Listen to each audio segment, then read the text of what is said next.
So Kalvakuntla Kavitha ఆమె ప్రస్థానం మీరు చూస్తూనే ఉన్నారు. టిఆర్ఎస్ పార్టీలో బీఆర్ఎస్ పార్టీగా మారిన తర్వాత బీఆర్ఎస్ పార్టీలో జైలుకు పోయి వచ్చిన తర్వాత జరిగినటువంటి సమీకరణాలు వాతావరణం అయితే మీ అందరికీ తెలుసు. సో పెద్ద ఎత్తున బీఆర్ఎస్ పార్టీ మీద విమర్శలు గుప్పిస్తూ వచ్చింది.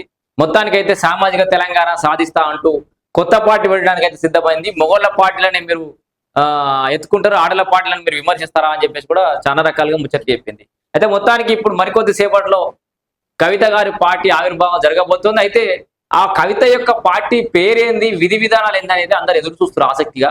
మరి ఏం చెప్పబోతోంది, ఆమె ఎంత వర్కౌట్ చేసింది అనేది ఆమె ప్రసంగం తోటి తెలిసిపోతుంది. ఇప్పుడు మరికొద్ది సేపట్లో ఒక 2 గంటల ప్రసంగం ఉందట. ఇవాళ ఏ పేపర్ చూసినా కవితక్క స్వాగత తోరణమే. ఇక మీకు చూపిస్తా, నువ్వు ఏ పేజ్ తీసుకున్నా ఏవో సబ్బండ వర్గాల సంక్షేమం కోసం, రేపటి తెలంగాణ భవిష్యత్తు కోసం అట. ఇటు జై తెలంగాణ, జై జై తెలంగాణ, జయశంకర్ సారు, అంబేద్కర్ గారు అందరి ఫోటోలు కొత్త రాజకీయ శక్తిగా వస్తున్నామని చెప్పేసి అన్నిటిలా యాడైతే మంచిగా పెద్దనే వేసుకున్నది.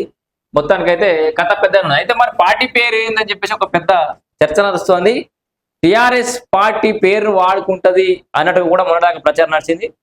టిఆర్ఎస్ పార్టీ పేరు ఖాళీనే ఉంది కదా అని కూడా ఒకసారి వ్యాఖ్యలు చేసిందంటే మనం గద భయపడింది బీఆర్ఎస్ లను. అటు కేటీఆర్ కూడా అలర్ట్ అయిపోయి మన టిఆర్ఎస్ పార్టీగా మారవాలని చాలా మంది అడుగుతారు అని చెప్పేసి మళ్ళీ ఒక రకంగా అన్నాడు. టిఆర్ఎస్ పార్టీని అంటే టిఎస్పి ఏదో పెడతారట, తెలంగాణ ప్రజా వికాస సమితి అట. సో అది వినబడుతుంది. మరికొద్ది సేపట్లో అది నిజమా కాదు తెలుస్తుంది. అంటే మన అఫీషియల్ అనౌన్స్మెంట్ అయితే కాదు ఇది.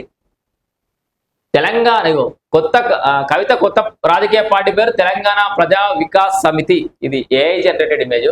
సో ఇట్లా కవిత ఫోటో పెట్టి ఇట్లా పెట్టేసారు. తెలంగాణ జాగృతి అధ్యక్షురాలు కవిత రేపు మేడ్చల్ జిల్లాలోని మునిరాబాద్ వేదిక తన కొత్త రాజకీయ పార్టీని అధికారికంగా ప్రకటించున్నారు. ఈ నేపథ్యంలో మునిరాబాద్ లో ఏర్పాటు చేసిన మునిరాబాద్ లో ఇది ఏర్పాటు చేసారు. మీకు దాంట్లో దిశ డైలీ. సో మునిరాబాద్ లో ఏర్పాటు చేసి ఇట్లా తెలంగాణ ప్రజా వికాస్ సమితి అట, టిపిఎస్, టిఆర్ఎస్ లాగా టిపిఎస్ అన్నట్టు.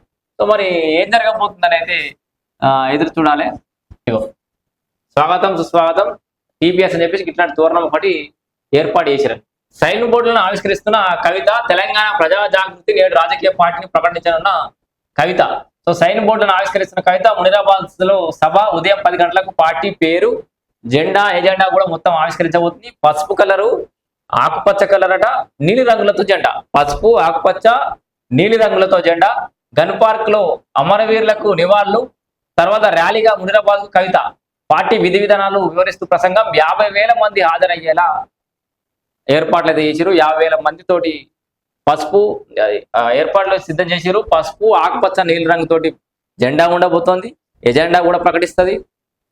తెలంగాణ ప్రజా వికాస్ సమితి అనేది చెప్తున్నారు. మరి అది ఫైనల్ కావాల్సిన అవసరం ఉంది. ఇంకా అఫీషియల్ అనౌన్స్మెంట్ అయితే కాదు. సో ఏది ఏమైనా సరే, ఈమె పార్టీ పెడితే ఎంత బాగా సాధిస్తుంది, పార్టీలోకి ఎవరు వచ్చే అవకాశం ఉంది, ఈమె రాజకీయంగా ముందుకు ఎలా వెళ్ళే అవకాశం ఉంది అనేది గతంలో కూడా కొన్ని వీడియోలు చేసినాం. ఇప్పుడు మళ్ళీ రేపు ఇంకొక ఈరోజు ఆమె ప్రసంగంతో, ఆమె విధి విధానాలతోటి ఆమె ఎంత క్లారిటీగా ఉంది, ఎంత పకడ్బందీగా ఉంది, ఎంత ప్లానింగ్ తోటి ఉంది అనే విషయాలు చూసిన తర్వాత మళ్ళొక అనాలిసిస్ చేసుకుందాం. కవిత ఎంతవరకు మనుగడ సాధించే అవకాశం ఉంది, ఆమెకు ఎంత ఆదరణ వచ్చే అవకాశం ఉంది, ఆమె కొత్త పార్టీ ఎంట్రీ తోటి తెలంగాణ రాష్ట్రంలో సమీకరణాలు ఎలా మారే అవకాశం ఉంది అనే విషయాన్ని మరొక వీడియోలో కొత్త అనాలిసిస్ చేసుకుందాం. ముందు ఆమెను మాట్లాడిద్దాం, ఏం మాట్లాడుతుందో విందాం. సో కవిత గారి విధి విధానాలు, ఆమె పార్టీ జెండా, ఎజెండా అయితే మరికొద్ది సేపట్లో బయట పడబోతున్నాయి. 2 గంటల సేపు ప్రసంగం అయితే ఉంటుందట కవితది.